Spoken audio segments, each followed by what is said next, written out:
sobre as instruções que nós temos na Lei de Responsabilidade Fiscal da execução orçamentária.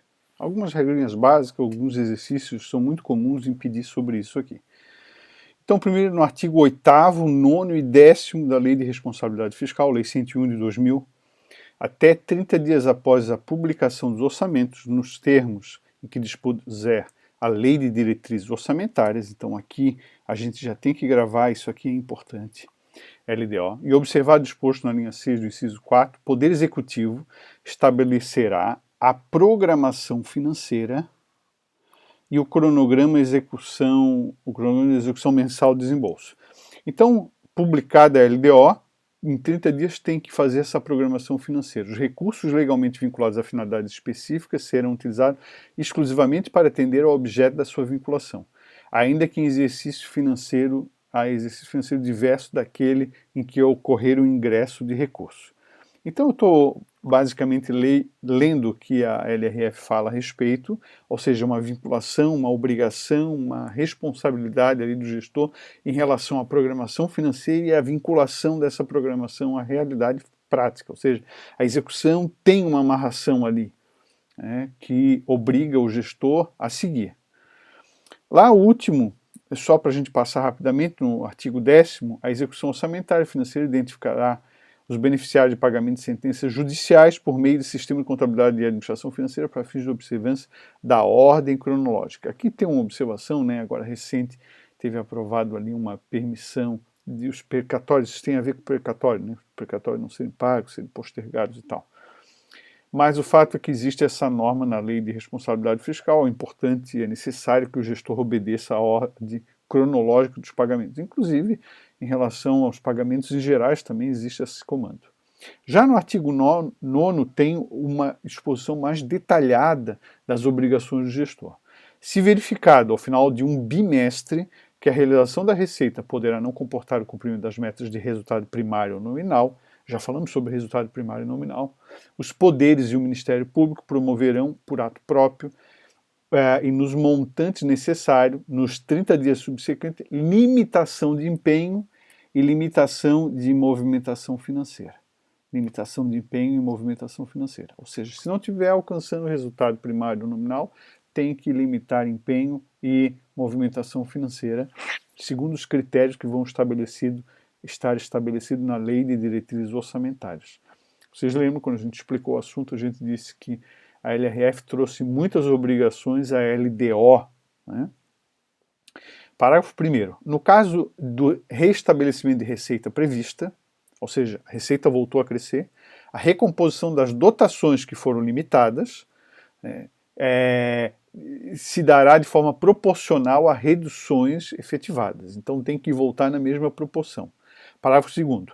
Não serão objeto de limitação, isso aqui é muito importante, não serão objeto de limitação as despesas que constituam obrigações constitucionais e legais do ente. Por exemplo, o ente municipal obrigado a aplicar 15% em saúde, 25% em educação, o Estado é obrigado a repassar recursos para o município, por definição constitucional e legal, cota do ICMS, a cota do IPVA, a União é obrigada a passar cotas, formar o fundo de participação do município e dos estados. Então essas vinculações elas são proibidas de haver limitação de despesa nesses aspectos, nessas obrigações constitucionais e legais. Também, outro importante, é proibido a limitação de despesa para o pagamento do serviço da dívida. Isso aqui nasceu para evitar aquele crescimento do risco Brasil. Então existe uma proteção à dívida aqui, o serviço da dívida.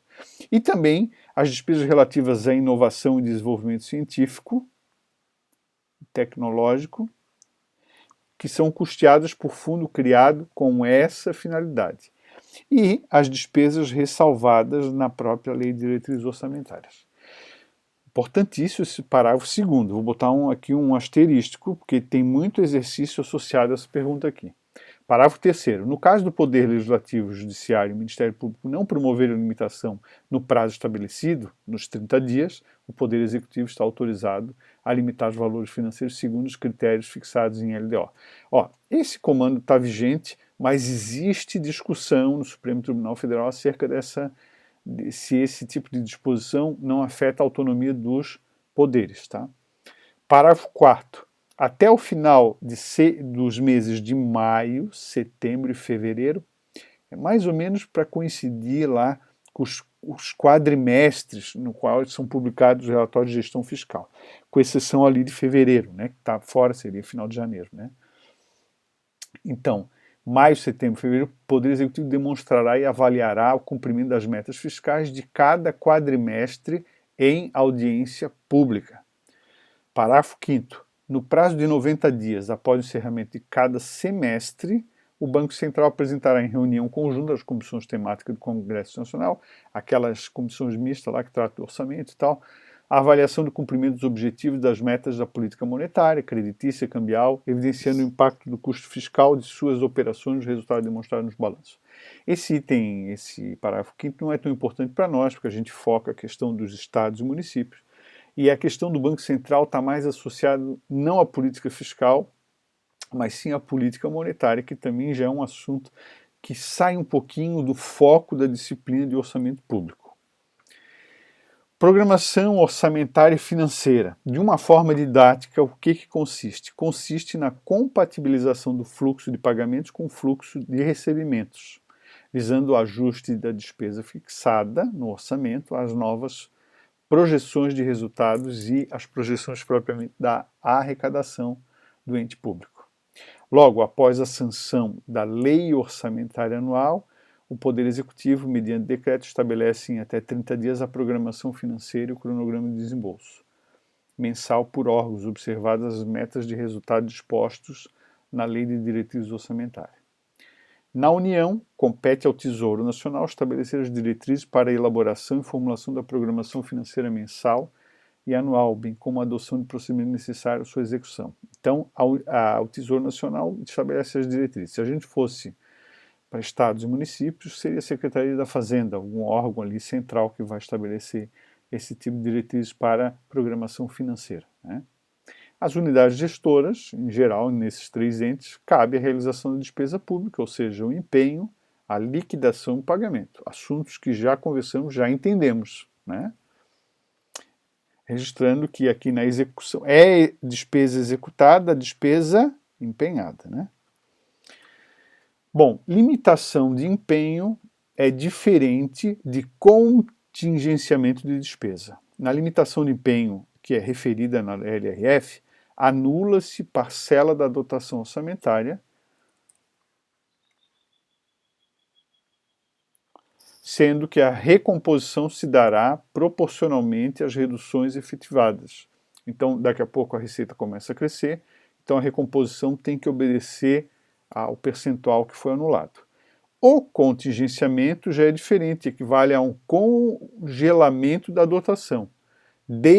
Se deixa de efetuar o empenho, mas permanece a dotação existente. Ok. Despesas de exercícios anteriores. Como nós estamos falando de execução de receitas e despesas, convém comentar sobre essas despesas de outros exercícios. Despesas de exercícios anteriores são dívidas resultantes de compromissos gerados em exercícios financeiros anteriores. Aparece esse compromisso, o gestor novo assume, isso não é incomum. Isso é comum, porque é um setor público muito grande, muitos gestores, né? Então é relativamente comum surgirem dívidas que ninguém sabia que o serviço foi executado. É óbvio que tem que ser comprovada essas dívidas, né? Essas despesas de exercícios anteriores.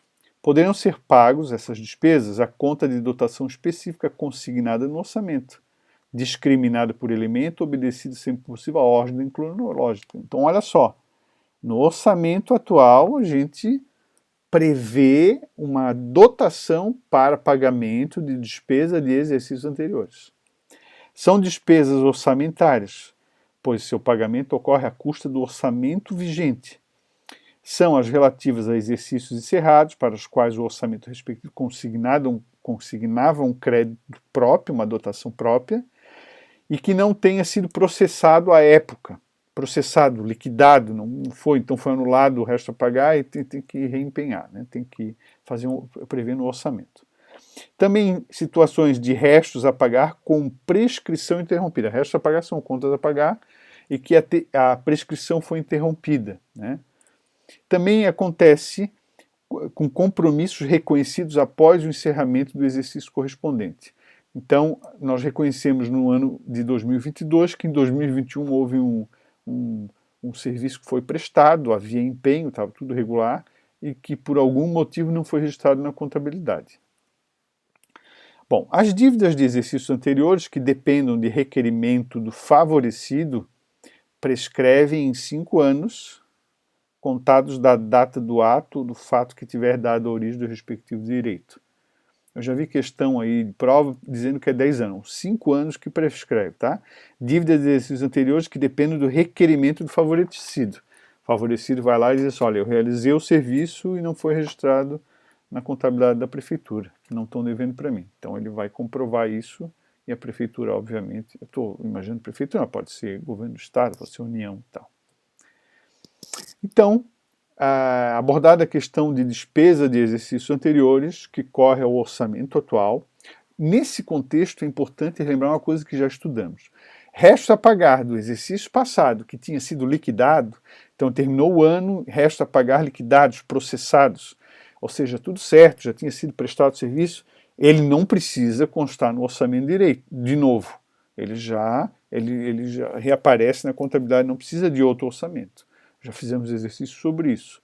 Mas despesas de exercícios anteriores têm outra conotação. Ela não estava em restos a pagar processados.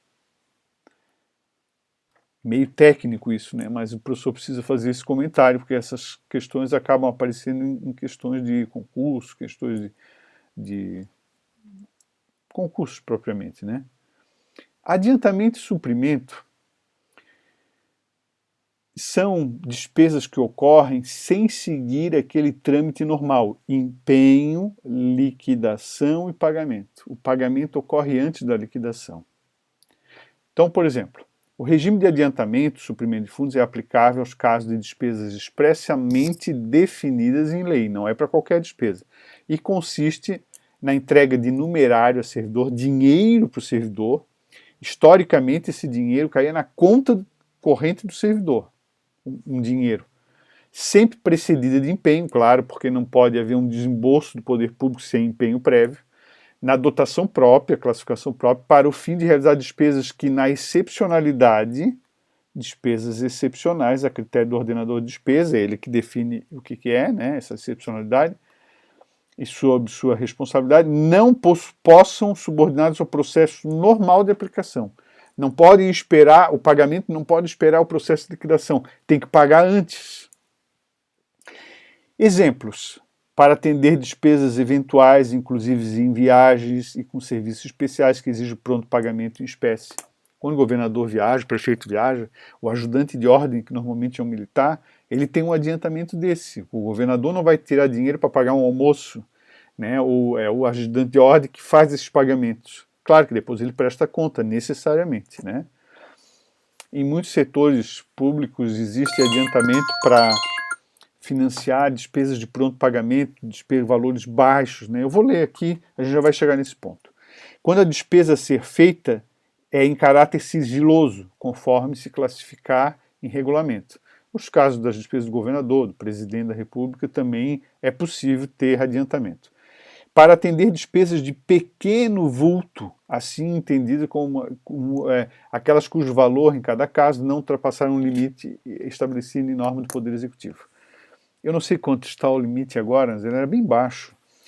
Quando eu era gerente da Policlínica, a gente tinha uns 3 adiantamentos, né? Um ficava no meu nome, um no chefe da zeladoria e manutenção, o outro ficava no centro de estudos. Então, zeladoria e manutenção eram despesas de pronto pagamento para emergências. Estourava um cano de água, tinha que comprar cola, pedaço de cano, aquela corinho para vedar, essas coisas urgentes, né? No caso do centro de estudos, era para comprar cartaz, caneta, coisas pequenas que não dava para esperar o processo normal de aquisição, né? Na União, a concessão de suprimento de fundos deverá ocorrer atualmente por meio do cartão de pagamento do governo federal, né? Utilizando as contas de suprimento de fundos somente em caráter excepcional, em que comprovadamente não seja possível utilizar o tal cartão. Santa Catarina já tem o cartão também, já funciona com cartão. Esse cartão, o cartão é um instrumento de pagamento emitido em nome da unidade gestora e operacionalizado por instituição financeira autorizada. Vamos imaginar o Banco do Brasil, utilizado exclusivamente pelo portador nele identificado, nos casos indicados em ato próprio pela autoridade administrativa. Então agora o Oswaldo, em vez de receber um dinheiro na conta corrente do Oswaldo, do gerente da policlínica, ele recebe um cartão. E esse cartão é da conta corrente do Estado, da Secretaria de Estado da Saúde. Não está mais no nome do servidor, está no nome da entidade lá, né? E aí eu consumo dentro daquelas regras e depois do período, depois de eu consumir, eu necessariamente preciso prestar contas, ainda que o dinheiro não entre na minha conta. Mas como eu sou o ordenador de despesa, eu que compro, uso o cartão, eu preciso prestar contas depois. E assim acontece com o governo federal também, né? É vedada a aquisição de material permanente por meio de suprimento de fundo ou de adiantamento. Material permanente não pode. É só material de consumo. Só consumo.